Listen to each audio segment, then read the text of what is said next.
Warahmatullahi wabarakatuh. Saya Amirul Mukmin dengan NIM F1B022035. Saya dari Fakultas Teknik dengan prodi Teknik Elektro. Saya di sini akan menjelaskan tentang konduktor. Sebelumnya, apa itu konduktor?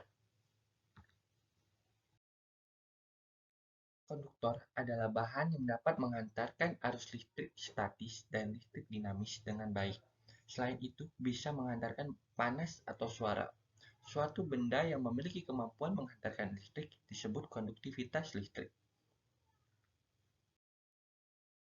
Syarat-syarat bahan konduktor ialah satu konduktivitas yang baik. Konduktivitas yang baik pada suatu bahan konduktor yaitu yang memiliki nilai hambatan jenis yang relatif kecil. Yang berikutnya adalah kekuatan mekanis yang tinggi. Bahan konduktor mempunyai kekuatan mekanis yang tinggi sehingga dapat mengantarkan panas dan listrik dengan baik. Bahan dengan kekuatan mekanis yang tinggi memiliki partikel penyusun yang rapat. Yang berikutnya adalah memiliki koefisien muai yang kecil.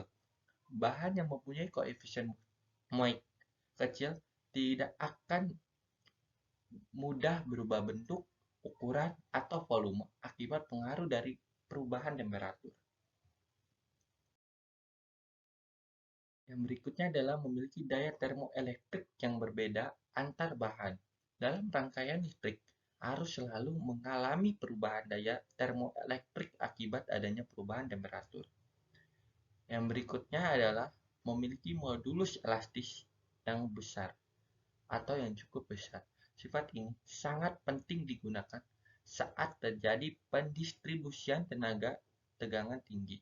Dengan modulus elastis tinggi, maka bahan konduktor tidak akan rentan mengalami kerusakan akibat tegangan tinggi.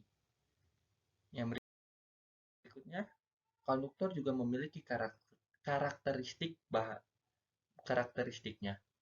Memiliki dua karakteristik. Yang pertama, karakteristik listrik yang memiliki peran untuk menunjukkan kemampuan konduktor ketika dialiri oleh arus listrik. Yang berikutnya adalah karakteristik mekanik, yaitu yang menunjukkan kemampuan konduktor dalam hal daya listrik. Setelah itu, konduktor juga memiliki klasifikasinya. Satu, klasifikasi konduktor menurut bahannya. Contohnya yaitu kawat logam biasa, kawat logam campuran, dan kawat lilit campuran. Yang kedua adalah klasifikasi konduktor menurut konstruksinya.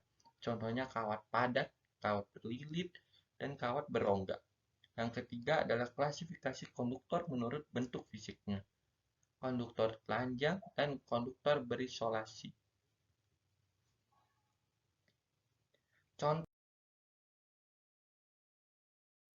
bahan konduktor dan kegunaannya. Contohnya seperti aluminium, tembaga, air raksa, besi, dan kuningan.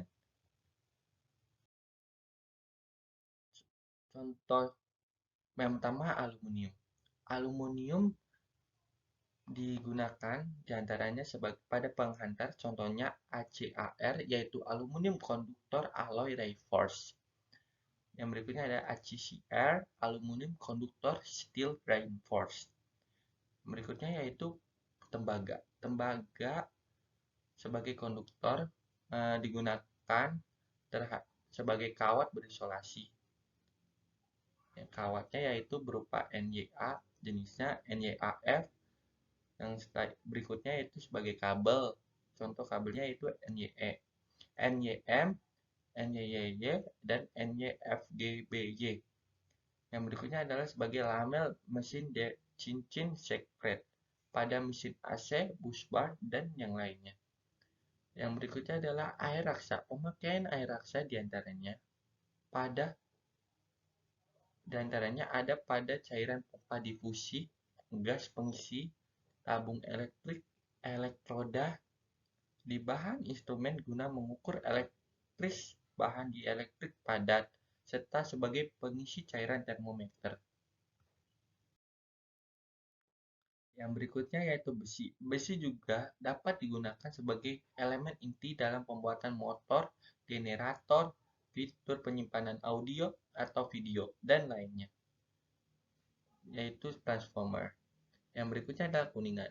Untuk hal tersebut, kuningan dipakai untuk membuat konektor, saklar, kontak, dan lainnya. Sekian